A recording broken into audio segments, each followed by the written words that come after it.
I'm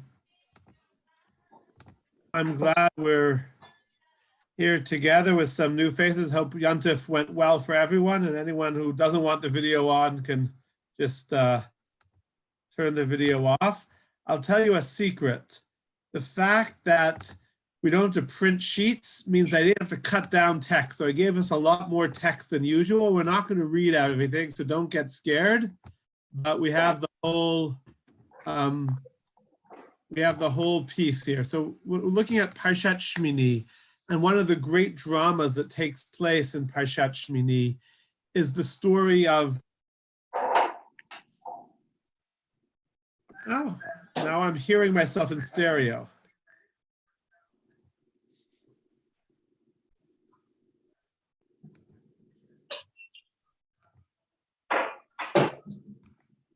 One moment. Thank you. Are you on YouTube? Are you on YouTube? I think by mistake I am, which I think you're is on YouTube. a big problem. I'm going to try and get rid of that. Yeah.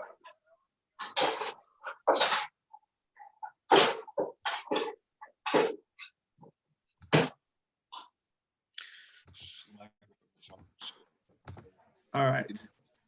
We're back to our regular scheduled Zoom. We tried to, I think, overreach here. So I think we're going to go with our regular scheduled thing without anything more exciting. All right. I'm going to share the sheets and we're going to learn some Torah.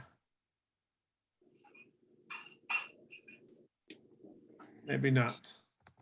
Give me a second.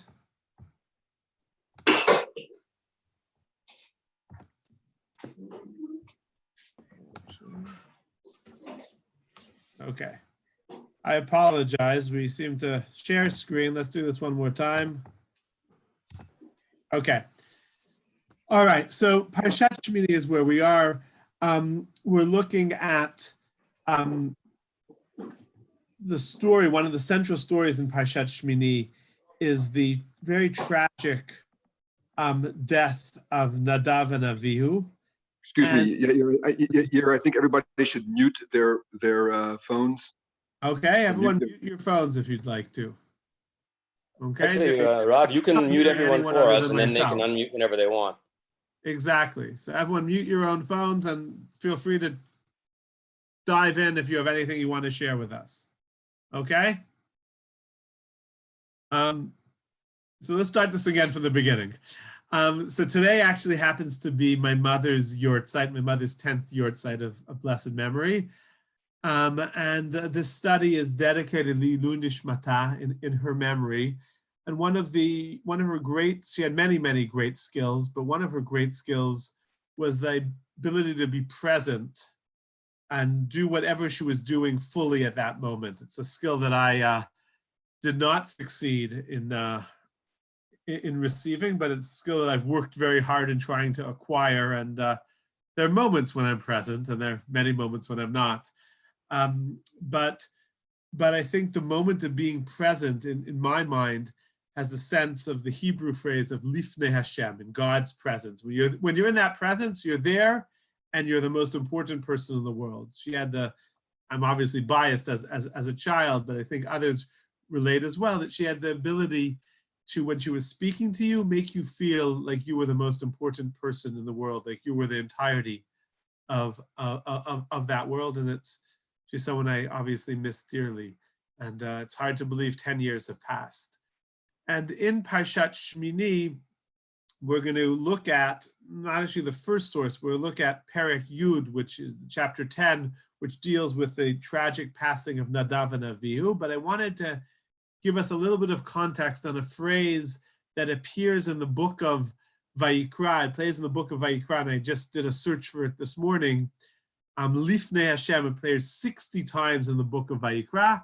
To the best of my knowledge, and I challenge people to search otherwise, I think it's the most popular phrase in the book of Vayikra. It appears in each one of the Sfarim of the Chumash, but Vayikra is a great concentration, 60 times, and if you take a variation, 63 times, in God's presence. Lifnei Hashem appears, as an expression. And in this week's Parsha, in Parshat Shmini, it appears in a preponderance of times. It appears 22 out of the 60 is in this week's Torah portion. And I want to try and understand what that phrase means, how it's used both here in the book of Vayikra and elsewhere, how it's used also in the Haftorah, in the portion of the prophets that would be read this Shabbat. So it's a little bit more complicated. Normally when we do Parsha classes, we take 5-6 psukim and deep dive. This is more of a overview, but I think there's a beautiful picture that'll be created possibly. Are there people that want to read, or you want me just to read? I'm happy. I think with Zoom it might be simpler if I just read and keep it simple. And on Friday we'll still have different people read. V'hi b'yom hashmini. It happens. Just kind of the context of where we are in the great story is the Jews leave Egypt. Just kind of a very brief summary. Jews leave Egypt, wander in the desert 49 days. We're counting these days till Shavuot, where God appears and gives them the 10 Commandments. 39 days or 40 days later, depending on how you count, on the 17th of Tammuz, they make the golden calf. Moses comes down, shatters the tablets. He then says, let me go up and see if God will give us a second chance. Goes up on the 18th, comes down on the 28th, says, I need another day to get ready to create the raw materials, to create 2 new tablets. Goes up on Rosh Chodesh Elul, comes down on the 10th of Tishrei and Yom Kippurim with the second tablets and says, here's a sign you've been forgiven. And now that you've been forgiven, you have to build something that's a physical manifestation of God, which is in many ways painfully similar to the golden calf. It's a lot of gold and silver, and it's the Mishkan, which has in its center 2 golden kruvim. Kruvim are translated into English as cherubs, which doesn't particularly help us, but at least according to the book of Yechezkel, look like not calves, but like oxen. So you have the sense of, we went from the sin of the golden calf to having golden oxen in the middle, and you're kind of a little bit confused in that paradox. And then we're told to dedicate that, you'll have Shivat Yemei Milum, 7 days of dedication. And on the 8th day is where we open. We open on this 8th day. Tragedy strikes. Tragedy strikes Lifnei Hashem, in God's presence. So let's just look at the psukim. V'hi b'yom hashmini. After 7 days of dedicating, each one of the 7 days, at least according to one read, the Mishkan is completely taken apart and put back together. Taken apart and put back together. It's like if you got a, I don't know, they used to make these like portable things. So imagine, I can't think of a good portable example, a portable, I don't know, portable something. What do we have that are portable? It used to be like very exciting that we had portable things. But imagine every time you took it apart and put it back together, took it apart and put it, 8th day, we put it back together. It's now going to stay put together for a while. We're excited about it. V'hi b'yom hashmini. And it was on the 8th day, v'yikra Moshe la'aron u'levanav u'leziknei Yisrael. He calls Aaron and the children of Israel. I'm putting only the Hebrew up on the screen. I apologize. I can send you a link to the English, or if you want, it's Leviticus chapter 9. I apologize. I have only the Hebrew up on the screen. Vayomer el Aaron, kach lecha egel ben bakar lechatat. Take a egel, the same word, the calf that got us into this problem. Offer it as a sin offering. And ayal v'karev lifnei Hashem, and come before God. Uvnei Yisrael, el bnei Yisrael, to the children of Israel, you will say, Chu siri zim lechatat, ve'egel ve'keves bnei shanat mimim lo'olah, ve'shor v'ayel l'shlamim, lizboach lifnei Hashem, in God's presence, right? And they do this all, ve'ikhu, verse hey, ve'ikhu et asher tziva Moshe, el peta el pnei ohel moed, v'ikruvu kol ha'edah, ve'yamdu lifnei Hashem. They stand lifnei Hashem. So 3 times they're lifnei Hashem. They're in God's presence. Being in God's presence is an awe-inspiring moment, right? Vayomer Moshe, Zeh hadavar. This is the thing. These are key words that we're going to see in the next narrative in a moment. Asher tziva Hashem tasu. This God commanded us, and you should do that. Vayavo Moshe v'Aaron elo al moed. And then the end of the chapter, the verses right before chapter 10, which I want to look at. Elo al moed v'yitzu v'yavachu et ha'am v'yikra kavod Hashem el kol ha'am. V'titzei eish, and fire comes out, melifnei Hashem, from before God, v'tochal et hamizbeach, v'to'olav et hachalavim, v'yirah kol ha'am, v'yirdu v'yiplu apanehem. And Moses and Aaron come out and say, we have success, we made it happen. They come out, v'yitzu v'yivarchu et ha'am, they give a blessing, they say, wow, we made it. V'yar kavod Hashem, and the whole nation sees God's presence. And they see v'teitzei eish, and a fire comes out melifnei Hashem, from before God, v'tochal al hamizbeach, and it consumes on the mizbeach olah, the offerings that were offered, v'yirah kol ha'am, and the whole nation sees it as is in awe, and they bow down in God's presence. If you want to describe chapter 9, great success. The phrase lifnei Hashem appears 6 times. And this is the thing appears 1 time. Success turns on a dime into failure, into frustration, into disappointment. And we're going to kind of play these two off each other, both here and then in the Haftorah, which parallels this Lifnei Hashem theme. And then we're going to try and tie it in some meaning into our lives. All right, chapter Yud. The next chapter, there's no chapter breaks. It's literally the next verse. In the chapter breaks, as we know, come in later on, only about 1,200 years ago, and probably used to be, certainly now it says probably not from a Jewish source, but rather from Christians who introduced the idea of chapter and verse. That wasn't the classic notation that we used. I'm sorry, my apologies, that we used, but the next verse in the Torah, there is a break, it's a new paragraph, but again, the chapter is a new thing. V'yikru b'nei Aaron Nadav v'avihu ish machtato, and the children of Aaron, Nadav and Avihu, each take their tools of the trade, as it were, their machta that they're going to offer, v'yitnu b'hem eish, and they place fire upon it, v'yisimu alei ketoret, and they put upon it incense, which seems to be the primary service that the priests were meant to do, offering these incense, v'yikruvu lifnei Hashem, and they come lifnei Hashem in God's presence, eish zara asher lo tziveotam, a foreign fire that they weren't commanded to bring. V'teitzei eish melifnei Hashem, and a fire comes out again with the same key phrase, melifnei Hashem, v'tochal otam, and it consumes them, v'yamutu, and they die. And again, seemingly superfluously is this phrase, v'yamutu lifnei Hashem, and they die in God's presence, right? And again, you don't need to have an extremely textual ear to see that time and again the phrase that's used is Lifnei Hashem. You're all on mute. Hopefully you're all mouthing, but you're all on mute. All right. But so I trust that you followed suit. But the phrase that happens time and again here is Lifnei Hashem, is in God's presence, right? Lifnei Hashem.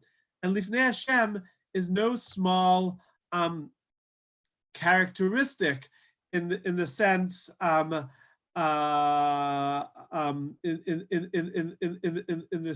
the sense of God normally, or at least in the medieval God. The biblical God has a presence. The medieval God has no body and has no space and doesn't take up any space, but we still have this very powerful imagery of in the presence of God, right? V'yomer Moshe el Aaron, hu asher diber Hashem elai b'krovai kadesh. This is what God told me with those who are closest to me I will be sanctified, v'al pnei kol ha'am echabed.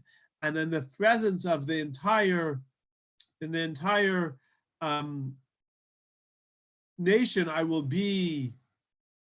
Echabed is a very difficult word to translate. Kaved literally means heavy. I'll be taken seriously. I will be honored. I will be deemed to be a severe God, right? And Aaron's response is obviously, tomes have been written about Aaron's response. Aaron's response is one word, Vayidom Aaron, and Aaron was silent, right? In the face of tragedy, Aaron models the model of silence. That's one classic way to read it. We're going to look at the Sfat Emet, which gives a slight different read, but the classic read is that Moshe says, this is what I was afraid of, that somehow at this moment of greatness, we're going to have to pay a severe price, a heavy price. And speaking of heavy prices, when I looked aside, I just saw that Sydney and Lucille just shared that their daughter-in-law, Charlotte, unfortunately, Charlotte and Yoni, who lived in the community 5-6 years ago before they moved away, Charlotte's father-in-law, unfortunately, just passed away to COVID-19, and our tefillah is that Charlotte find nechama. And Vayidom Aaron. Aaron is silent because there really is fundamentally nothing to say in the face of death. And when people try time and again to find words to fill the void, to make themselves or others feel better, more often than not, I believe they do a disservice. I believe the model of Vayidom Aaron is a powerful model, is a real model, is an honest model. And I think we need to respect that sometimes there's nothing to say, and better to say nothing than to say foolish things, which all too often are heard. But let's continue with the class, and the class should be also Le'ilui Nishmato. So in his memory, he was I didn't know him well, but I did meet him, and he was a very wonderful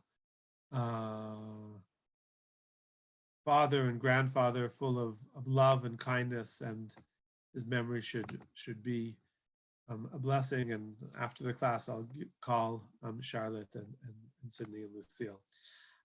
In looking at text while teaching a class is very unwise, even in the world of Zoom, because now I'm totally disfocused. V'ikra Moshe calls the two nephews of Aaron, not his children, but his nephews, and says, take out V'yomor lehem k'u v'su et achechem be'et pnei hakodesh el mechutz lemachaneh. Go out and take them out. V'yikruvu v'yisu b'derem el mechutz lemachaneh kasher diber Moshe, as Moshe commanded.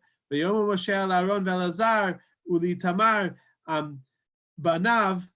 And he gives them this almost superhuman, almost unfair commandment. Roshechem al tifru v'gdechem al tifrau v'lo tamutu v'al kol eida echzof v'al echechem kol ben Yisrael. Sorry, don't publicly mourn the loss of your son, the loss of your brothers. V'achechem kol beit Yisrael yifku et esrifa asher seraf Hashem. But will appoint, or will outsource, as it were, to achechem kol beit Yisrael, to others, to mourn the loss that is your loss. Umipet moed lo tetzeu, and don't leave the holy Ol Moed. Pen tamutu, lest you die. Ki shemen mishchat Hashem alechem. V'yasu kedvar Moshe, and they follow Moshe's command. And I'll say this: I, for one, think it is a. I'm gonna put away my phone because this is not helping me. I, for one, think that this command is very difficult. Not only difficult, but it's fundamentally problematic. And we're going to look at what Chazal choose to be the Haftorah, which I think provides a different model. But this is a model of saying, when I'm in God's presence, and it's a model that fits for what's going on today. I'm closed off from other people. I'm separate from other people. And part of being separate is how I connect to God. And Nadav and Avihu were not separate. The Rashi cites the next pasuk here that we have is Vayomer, the next pasuk, Vayomer Hashem el Aaron lemor, Yain, God tells Aaron as follows, Yain v'shechar al tesh, atal v'necha, v'voa alo moed, v'lo tamutu. Don't drink wine when you come to synagogue. Don't drink wine when you come to the mikdash, and don't get drunk, and then you won't die. Chukat olam l'dorotechem. This is an eternal commandment for generations. Ulavdil bein hakodesh uvein hachol ubein hatamei uvein tahor. And you'll separate out. You'll have separations between holy and profane, between pure and impure. And the idea here, the way Rashi cites it, they're again, what Nadav and Avihu did, we once taught a class about what their sin was. I don't want to get into that class today, because there are 13 classic interpretations of what their sin was. As you know, the secret, anytime you have 13 reasons, it means none of them are great. If you had one perfect reason, you wouldn't need 13 sins. So much so the Abarbanel, both here and in the sin of Moshe, comes and says his classic line, Chet echad chata Nadav v'Avihu, or Moshe Rabbeinu, ubao Chazal came and magnified it. In the case of Moshe, we have 21 sins that he did in the hitting of the rock or whatever was going on there. Here we have 13. But in any case, sometimes you have narratives that are chasumim, that are hidden, that the simple reading doesn't provide an easy answer. And then the Midrash and the rabbis come and give multiple interpretations. Some of the multiple interpretations, they magnify the sin and they add to many more possibilities that aren't necessarily always helpful. The simple reading of Rashi reads the smichut parshiot, reads the connection of the two parshiot. We see verse 8, the story ends in verse 7. Verse 8, God told Aaron, don't drink wine when you come to the temple and you won't die. This is a chukah. What must have happened? They must have come in drunk to the temple. That's Rashi's read. That's the kind of the read that you get in the preschool parsha sheets. There's nothing wrong with that, but it's only one of the reads. And the simple understanding of Rashi there is that alcohol, that wine, if we're in a period of social distancing, breaks down social distancing, leads us to blur boundaries, leads us to feel all connected, and sanctity in the way that Moses understands it is as follows, in the way that Sefer Vayikra understands it, Ulahavdil ben hakodesh uvein hachol, separate between sacred and profane, bein tamei uvein tahor, and separate us out, and lohorata levei Yisrael at kol hachukim asher diber Hashem elechem biyad Moshe, and then it goes on to the remainder of the parsha. Basically deals with the next big topic is kashrut, and in kashrut, time and again we're told, separate yourself out. Lavdil bein hatamei uvein hatahor. Lavdil bein hachaya asher tochal v'asher lo tochal. Separate. Keep separating yourselves, and by having separation, you find holiness. So I admit I never liked that approach, but now after being separated out for a month, I both had enough of it. That's I'm willing to be honest, and I also see more than ever the limitations of this approach. But I think it's important to understand that this approach exists, and there is a place for separation. It's a place that Moshe Rabbeinu argues for, and that Sefer Vayikra seems to suggest. And Nadav v'Avihu lose this battle. We're going to look at kind of round 2 in the Navi in a second, but first I just want to finish off, because I said Lifnei Hashem appears 60 or 63, depending how you count, times in the book of Vayikra, and I wanted to look at just 2 more appearances that are central to our religious lives, and that I think are helpful for us. So when in Parshat Achremot, when the service that takes place on Yom Kippurim in the Kodesh HaKodeshim, the word Lifnei Hashem appears a number of times in that general context. I brought you just the final one in verse Tet Zayin, verse 16, and I think I didn't bring that in English, I'm sorry. Vayah lachem lechukat olam, this will be an eternal guardian, an eternal law. B'chodesh hashvi, b'asar lachodesh, tanu et nafshotechem. On the 7th month, on the 10th day, on Yom Kippurim, you should have inui nefesh, you should feel discombobulated, not at peace with yourself. Kol melacha lo tasu, you should not do any melacha. Shabbat Shabbaton is what the day is called. Ha'ezrach, not just the Jewish people, but also the citizen, v'ager agar b'tochem, and also the foreign worker who dwells among you. Ki, for bayom hazeh yechaper lechem, on this day you will be forgiven, l'taher etchem, to be purified, mikol avodotechem, from all your sins, lifnei Adonai titaru, you'll be purified, lifnei Hashem, in God's presence. And in fact, in the service in the temple, lifnei Adonai titaru is the line that the high priest says 3 times. And even today in synagogue, we bow down to, not everyone, but there's a Ashkenazi broad custom to bow down all the way to the ground. I don't know if Aryeh, when you were in Boston, I assume they did not bow down to the ground. Aryeh? No, I did. You did? And, the yeah. Rav writes not to do it, so I figured Boston was at least under the influence of, but maybe not. Well, my original influence was the Boston Rebbe. So the Boston Rebbe is a different ball game. All right. But in any case, many Jews till today in Moed, a custom is not just the Chazan, but the majority. Obviously, if people are not comfortable, not able to, they don't need to. But the majority of the Kahal all prostrate themselves 3 times completely to the ground.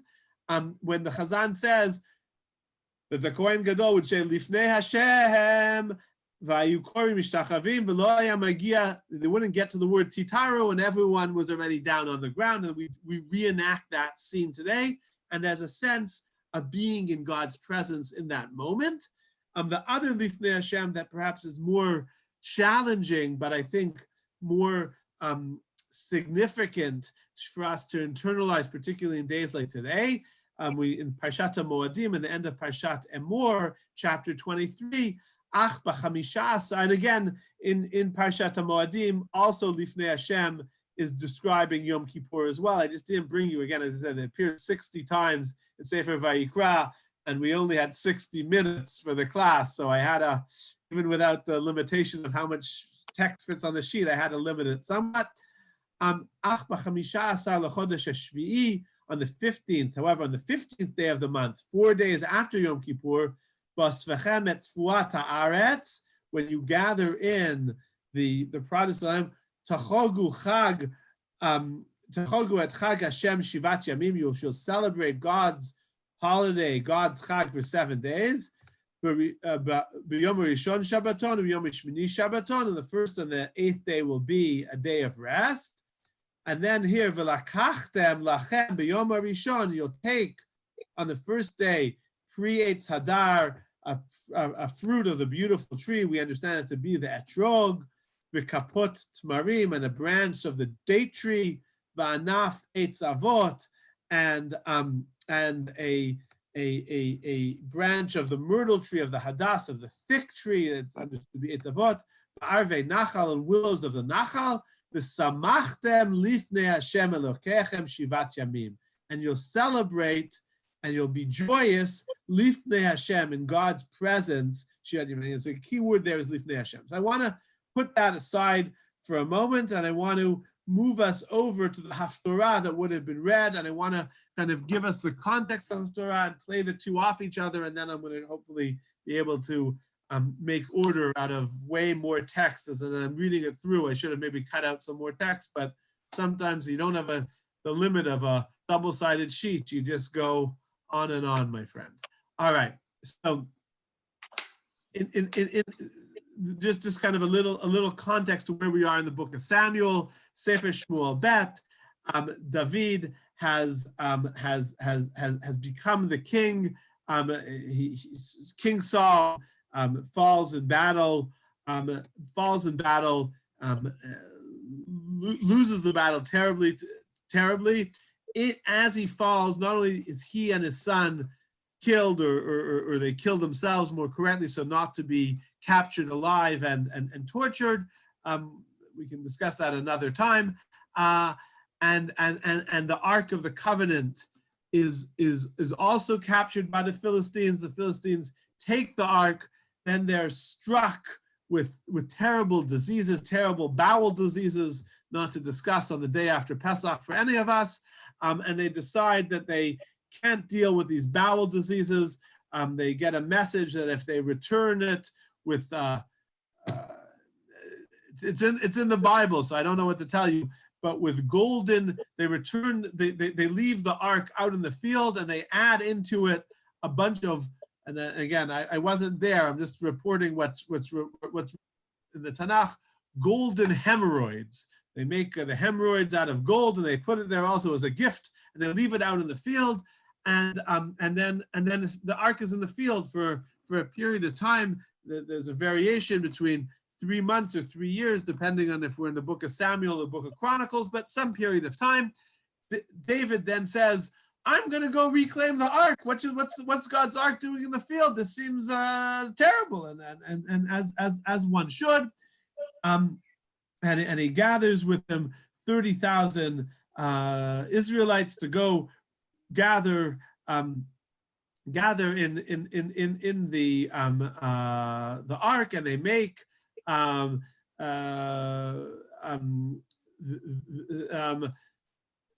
then they're coming to bring the ark, Aron Elohim, Asher Kara Hashem Tzvukot Yoshev Akurim Alav, right? And they go and they make a new wagon. They figure they shouldn't use a reused wagon. You don't call an Uber when you need the ark of God to show up. You want a new car. And they take a Agalah Chadasha, and they take it mebeit from the home of Avinadav, Asher Begivah, and they're going on their way, and they put it in this new wagon. What happens on the new wagon is, again, we're going to get the happy stories. We're not there quite yet. Ve'isal mebeit Aminadav Asher Begivah im Aron Elokim, and they're taking this wagon. V'Aaron lifnei Aaron, they're going in front of David v'chol Am Yisrael, and all of Am Yisrael is going in front of him. Misachim, oh sorry, I missed another lifnei Hashem. They're also before God, and they're on their way. Vayavo ad Goren Nachon, they come to this place. Vayishlach Uzzah el Aron Elohim, and he sees Uzzah sends out his hands. Vayachaz bo ki shamtua bakar, and he holds on to it because the oxen has stumbled, and God's not happy. Vayicharaf Hashem b'Uzzah, and God's angry at Uzzah, and he strikes him down. Vayamat sham im ha'aron Elohim, right? And David is and this is the Haftorah that we would read on the Shabbat. Vayichar David, and David is unhappy. Al asher paratz Hashem peretz b'Uzzah. He is angry that God killed Uzzah. Vayikra l'makom ahu peretz Uzzah. He calls this place Peretz Uzzah ad hayom hazeh. There's in fact an outpost. I just checked on Google.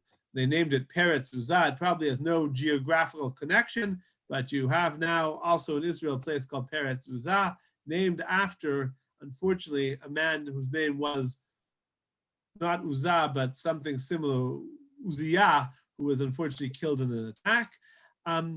Not from God, but from terrorists, just to clarify here.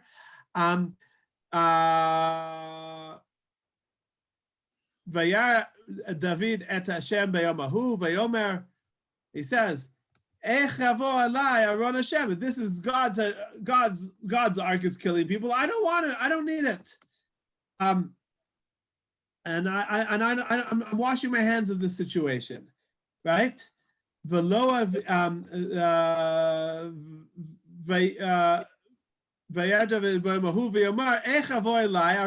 can I bring God's ark into my life when God's presence is causing destruction? The God that I worship, the God that I want to have a relationship with, is the God of life, the God that sanctifies life. And here I have death coming in God's presence.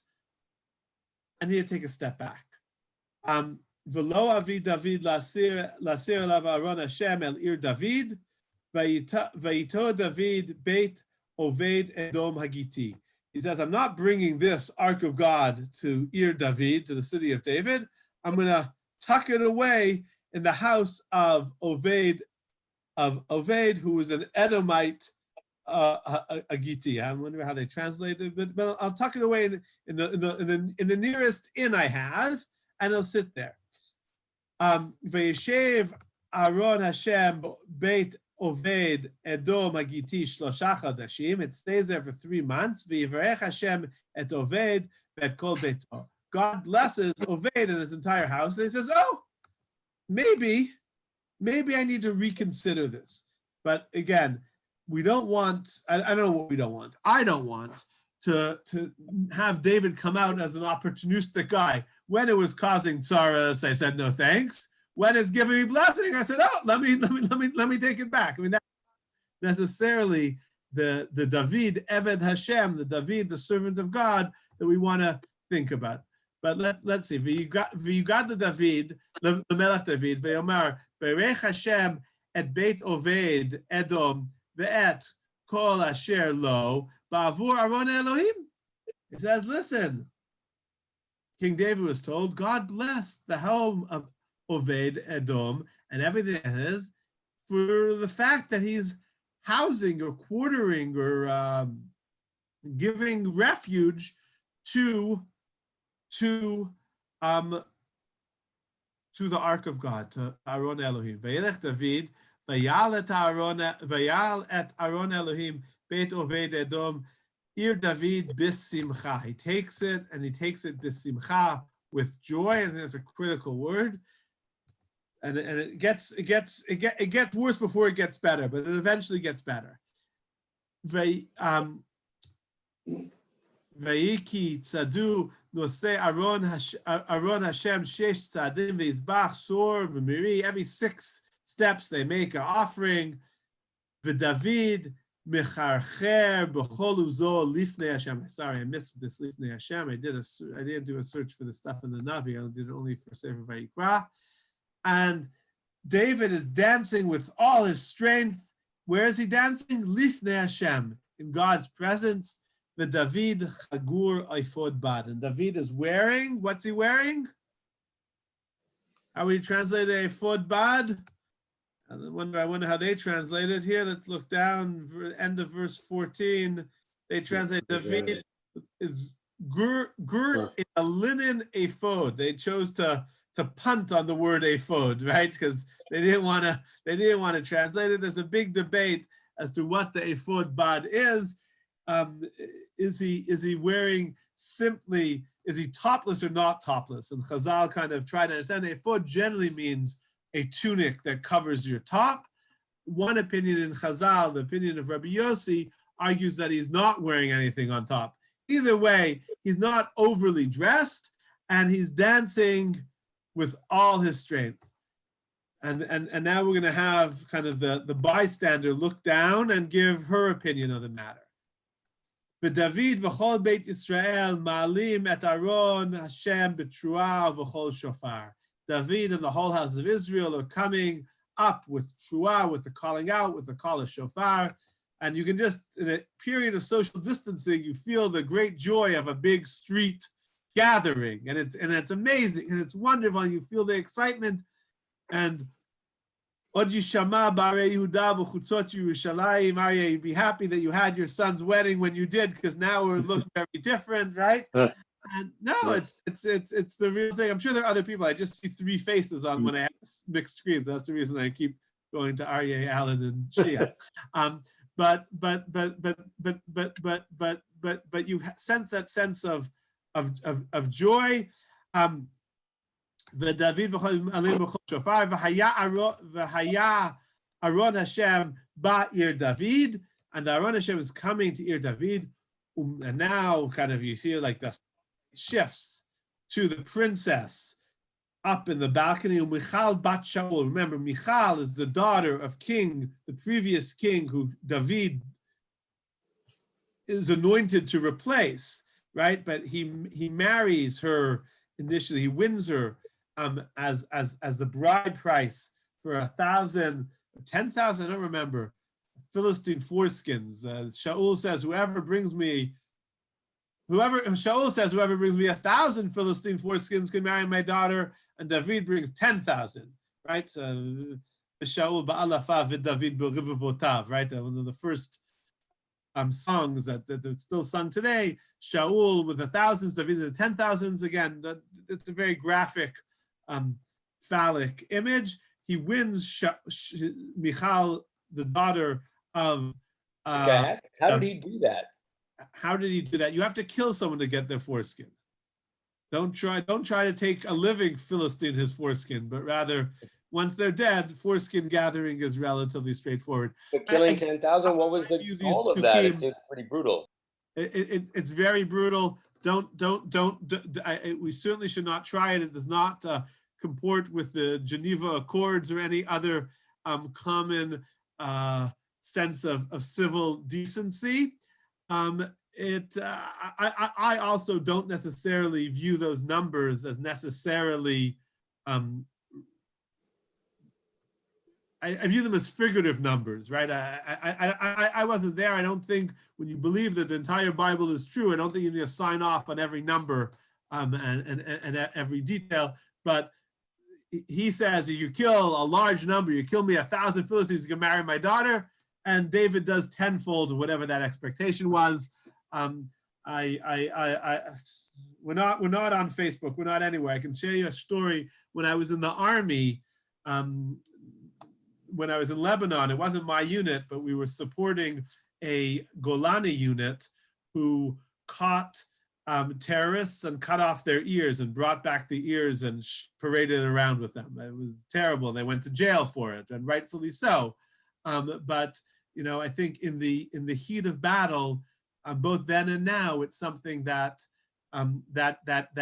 exists. The commander said, "Bring me back their ears," as an expression, and they took it literally. And both the commander and they went to jail because there should be a rule of law. 3,500 years ago, the rule of law was slightly different, but the assumption is the Philistines were dead when their foreskins were removed. Okay? Why were they killing so many Philistines? I mean, there's some. That's what you do. The Philistines were killing so many Jews. The Philistines and the Jews were fighting for a long time. Oh. The period of the Shoftim, which predates Saul and David, to a large extent, the Jews are under the very cruel rulership of the Philistines. The Philistines control the iron in the entire region. That's why you have stories of Samson who has no iron, so he has to beat the Philistines with the jaw of a donkey, and with that kill 400 Philistines, because they have all the spears, all the armaments are controlled by the coastal tribes who have the ability to forge both iron weapons and iron armor.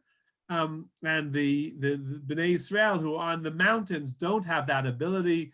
That's why when David kills Goliath, he manages to do it with a stone from a slingshot, because Goliath has all the heavy armor and the large swords and everything else. There's nothing else to do it, but the simple stone knocks him out.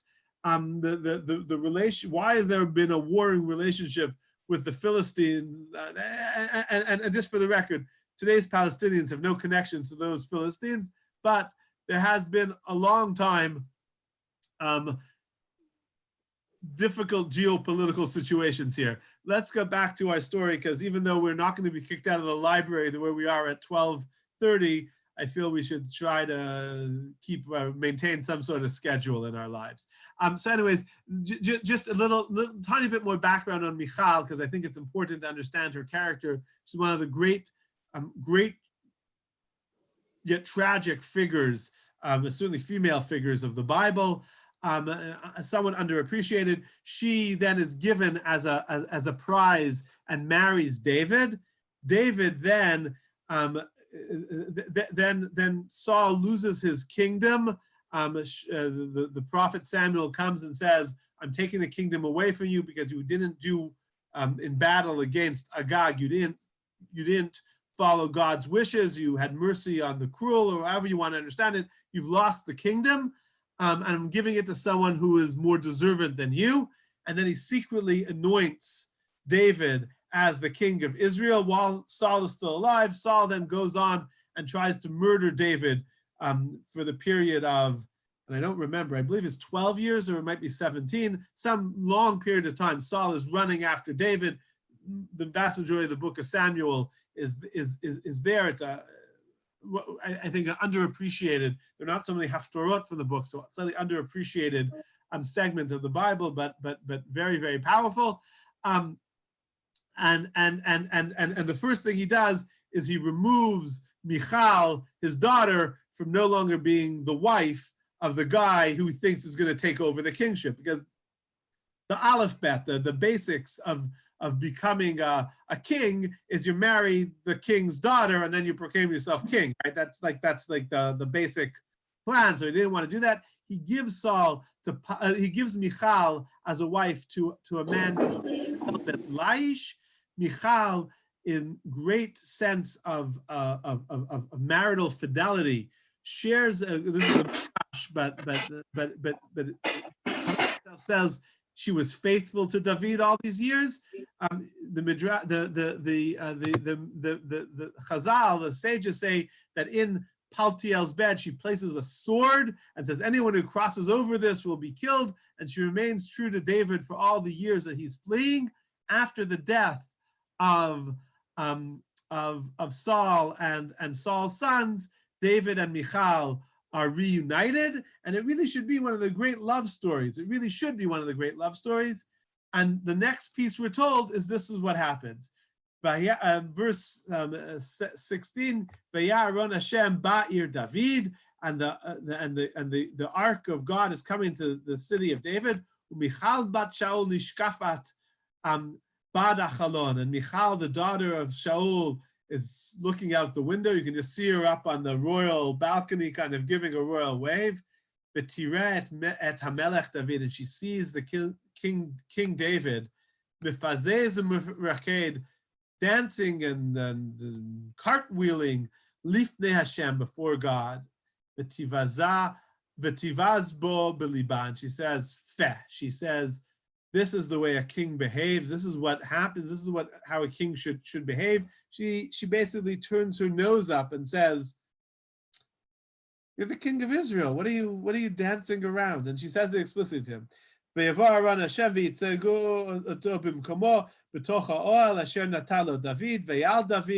olot lifnei Hashem. Again, lifnei Hashem. It's once you start looking for it, it's everywhere. Lifnei Hashem, here is also Lifnei Hashem. I bolded the other parts of her, but also Lifnei Hashem. Vayichal David me'alot olot v'shlamim vayivarech et ha'am b'shem Hashem tzvakot. Right, he blesses the nation in God's name. V'yichalek l'chol ha'am v'l'chol hamon Yisrael me'ish v'ad isha. He gives everyone, man and woman, ish. Leish chalat lechem echad ve'efrosh echad ve'ashishit echad. He gives them each some amount of food. Ve'elech kol ha'am eshel beito. And this is kind of really the ABCs of good crowd management. I don't know if any of the Americans have got their stimulus check, but you want to feel good, you give them out. It's the same thing. It hasn't changed in 3,500 years. Things are good, things are bad, he gives everyone something. What exactly did he give them? Let's see. I'm not 100% sure how to translate it.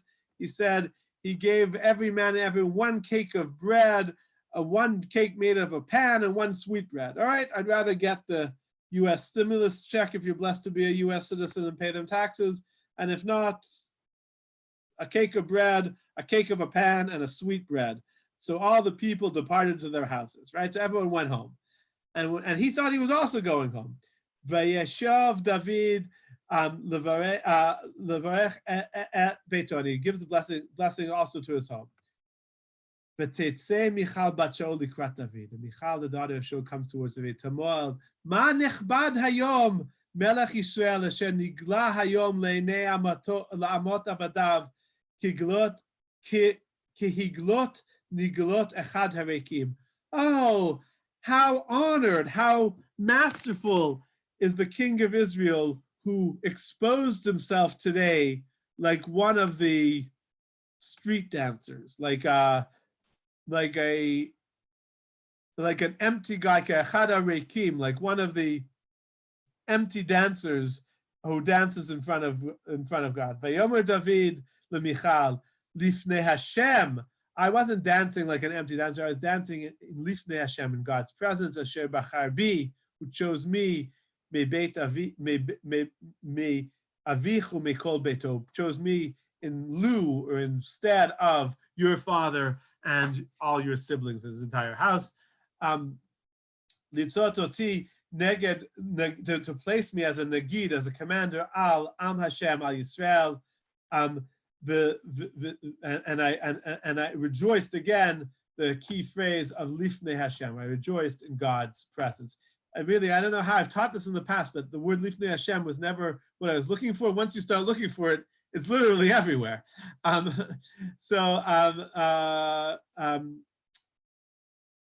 was going to ask. Umichal bat Shaul lo haya la yeled ad yom motar. There's ambiguity in Chazal, whether that means she never had any more children and they were never intimate together, or eventually they do make up, they have children, but she unfortunately dies in childbirth, but that's the end of the story. So what I want to present to you is two models of holiness, two models of Kedusha, two models of being apart and together, and then maybe tie it in a little bit to social distancing. So we have the model. Alan, you want to ask a question? Yeah. What is an empty dancer? Like a kachad harekim, like not like the king of Israel. The king of Israel has gravitas. The king of Israel has kedusha. The king of Israel, if you don't know what the king of Israel is, I can't explain it to you. But the king of Israel doesn't go dancing, isn't a street dancer. Doesn't dance in the street like an empty dancer. Doesn't it help? Not really. You see, I'm convinced. I think. Do you see dancing as a form of worshiping God, or do you see dancing as just having a good time? I'm happy to be an empty dancer. I side with David, but the Bible sides with Michal, and I think we have two different voices here, and I think they're both true, and they're both true at all times for all people, and we need to know in which direction to pull at what moment. So let me just try and put it together. All right. Okay. So it reminds me of the Vilna Gaon versus the Hasidim, right, the Baal Shem Tov, but I just didn't understand the phrase "empty dancer." But I understand the concept. So like not a dancer who's full of, I don't know. You ask my wife, she doesn't think I'm a very good dancer. She likes dancing, but I don't think I'm very good at it. So I don't know. Maybe I'm an empty dancer. But I think when you have fun, there's a certain aspect of lightness that doesn't speak to the gravitas. But if we go back to the top, I think what's happening here is we have two models of Kedusha. We have two models of Lifnei Hashem. We have two models of being apart and being together that lead us to that. So, on the 8th day, if we opened up our class, the verse right before the story of Nadav and Avihu, "V'titzei eish milifnei Hashem v'tochal et hamizbeach," and it consumes the mizbeach. V'yar et kol ha'am v'yiranenu v'yiplu al panehem. And the whole people, everyone, sees I'm trying to bold that for you. Everyone sees it and they bow down, right? And that's the experience of everyone together. Nadav and Avihu come in and they say, we're going to continue to spread that out to everyone. And Moshe says, no, you have to separate. You have to have boundaries. To have Kedusha, you have to have, as we say at the end of this, you have to have Lavdil ben Kodesh uven Chol, ben Tameh uven Tahor, Larot et Bnei Yisrael et Kol HaChukim asher diber Hashem b'yad Moshe. You have to have separations, you have to have limits, you have to have boundaries. But love, divine love, interpersonal love, breaks all boundaries. Chazal say numerous times, Ahava mekalkelet et hashura. Love can upset the order, can upset the boundaries. Love shatters social distancing. We have a number of people having a very hard time with social distancing. A lot of them involve, kids who started to date and this and that and living in different places. They're together, they're not together. It's hard, it's easy. I was speaking to a good friend whose daughter just got engaged and the week before Purim, and they said, we're keeping social distancing except for the fiance who's now both part of our house and his house, and that's the way it has to be. And there's a place for breaking boundaries and a place for building boundaries. And I think that you have kind of, as it were, two visions, and it exists in this narrative, the vision of Moshe and Aaron and Michal bat Shaul that says to create holiness, we have to have limitations, we have to have social distancing, we have to be apart. That's why the Jewish people are separate. The Jews who write the Mishnah are called the Prushim. They separate off. You create Kedusha, you create Kiddush by saying this day is different. This Am Yisrael is Am Kadosh. We're separate, we're different, we're distinct. That's one vision. The other vision of Kedusha is the vision of Nadav and Avihu, the vision of drinking, the vision of David HaMelech, of dancing, of empty dancing with all the people wearing only an ephod. I like the vision that he's topless and he's dancing and he's sweating and he's with the people, and he says, God chose me to be integrated with the people, and true Kedusha doesn't come from separation, but rather from integration. True Kedusha doesn't come by saying I'm separated out, but I'm integrated with.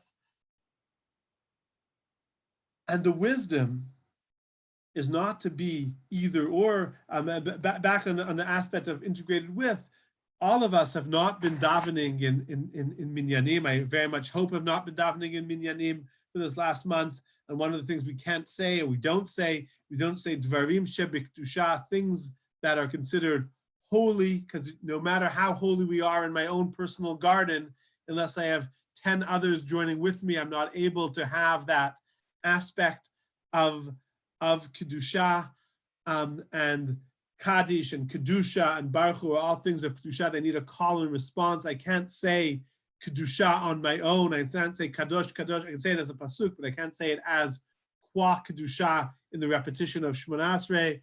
I can't say these aspects that require the call and response and the integration with other people.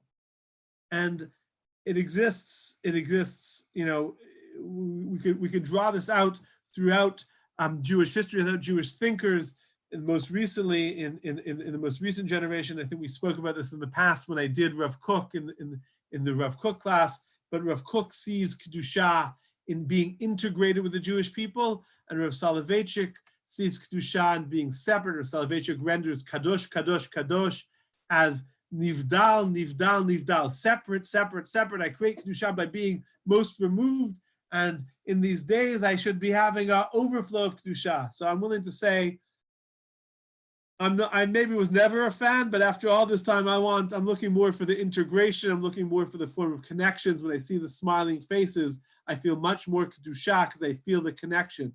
Rav Kook says that Ein Kedusha, the only time you have Kedusha is when you're connected to another person. A person on his own doesn't have it. And it's very ironic because in their personal lives, Rav Kook had a lot more solitary time. He's alone in Switzerland for almost an entire year when he gets stranded there during World War I.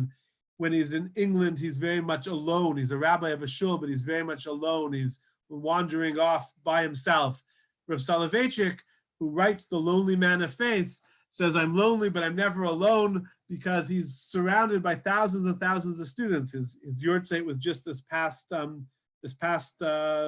week. This past Sunday was his Yortzeit on the 18th of Nisan, the third day of the third day of Pesach. Yeah, fourth day of Pesach.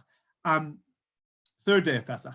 In any case, and this represents the irony that the man who views Kedusha by being integrated spent so much of his life isolated and unpopular, and the man who views Kedusha by being separated spent so much of his life surrounded by thousands and tens of thousands of students. And they both have great impact, and they both have great ability. I want to tie it, is my father still on? I think he is.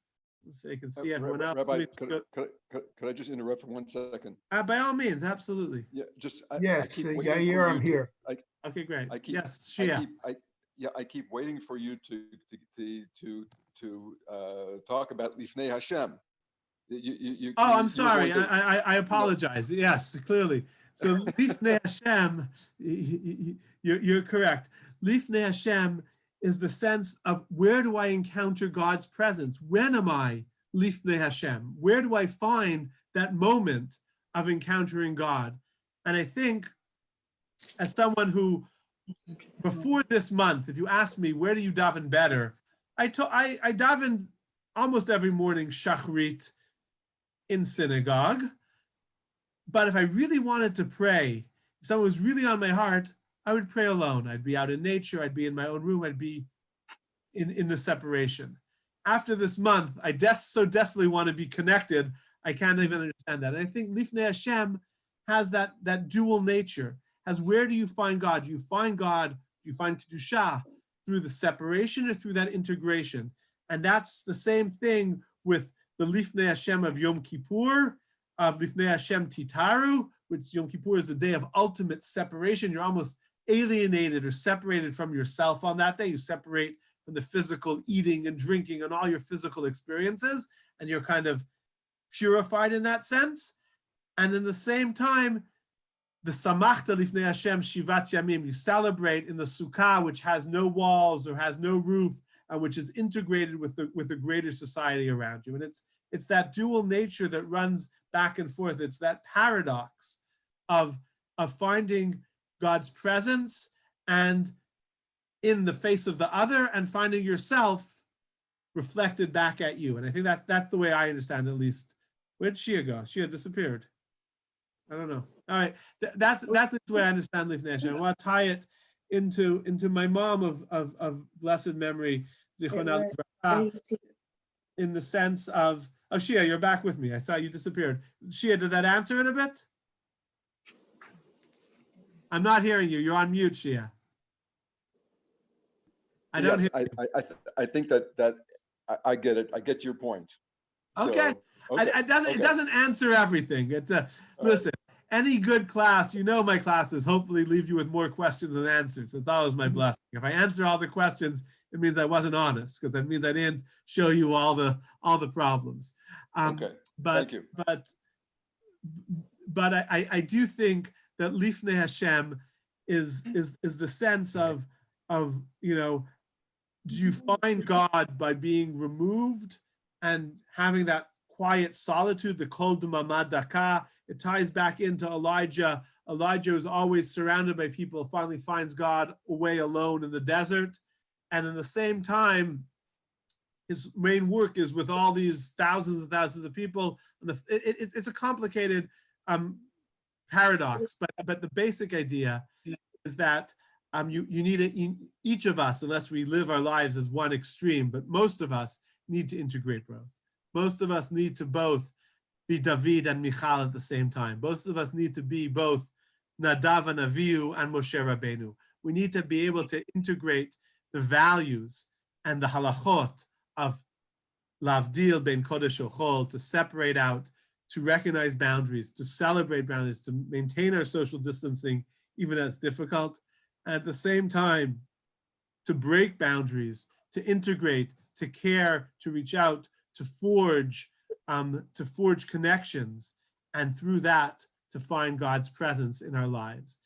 And I think that was really one of the great aspects that my mother of blessed memory had. She had the unique ability to be extremely, extremely social and caring, and at the same time create her own quiet space for herself and for her family. And may her memory be a blessing, and may we merit to internalize some of these teachings in our own lives. So, Yeah, may her neshama have an aliyah, Yair. Amen. Thank you. Yeah, Shabbat Shalom lekulam. It's good to see everybody. Martin, I love your backdrop. It's a serious upgrade, Martin. You're making me jealous at your solitude with the palm trees and beach. All right. Take care. Shabbat did. shalom, Okay, everyone. thank you. Shabbat shalom. Shabbat Thank shalom. you. Thank you. Thanks. Thank you. Shabbat shalom. Bye. Shabbat Good to shalom. see you. What's your mother's name again? Anita. Anita, Yehudit Rezel.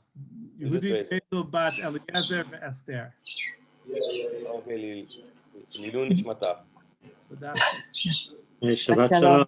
Shabbat Shabbat shalom. Take care. Okay, bye. Yair, Yes. I just want to say I'm here, and I wanted to say, can I speak or? Please, I don't please, want to freely. disturb other This is people. my father, if anyone doesn't recognize. I just wanted, Don't turn it off. What are you pushing? Shalom. I just wanted to say that Ima. What are you doing? Just I leave don't it. see him. You don't see him right there. בזמן שאימא דיברה עם בן אדם, כל העולם כולו היה בידה, שהיא הרגישה כאילו כל העולם היה לפניה, והיא נותנת לכולם, לכל אחד ואחד, זאת אומרת, את עולמה שלה. ועוד דבר שאפשר להגיד בהתחלת פרשת שמיני, מדרש רבה אומר, משה עשה את המשכן 8 פעמים, והוא רצה להיות כהן גדול. זה אחד משלושת דברים שהקדוש ברוך הוא לא נתן לו. לא נתן לו לא להיות מנהיג, לא נתן לו להיות כהן גדול, לא נתן לו להיכנס לארץ. ואלו הדברים שאימא באמת, היא לקחה את ההנהגה בכל החיים שלה, במשפחה וגם בעולם הטיפול דיבור שלה, העולם הפרופשיונלי שלה, והיא לקחה את העולם בהקדושה, והיא לקחה את הדבר של ארץ ישראל מאוד מאוד רציני. אז תהיה נפשה צרור בצרור החיים, ותודה רבה לך בשביל דברי תורה שלך. כל טוב ושבת שלום. All right. Shabbat shalom. Thank you all. Take care. תודה רבה. Okay, Shabbat Shalom, Shabbat shalom. Tomorrow morning, 8:15, if anyone wants the other class. Okay.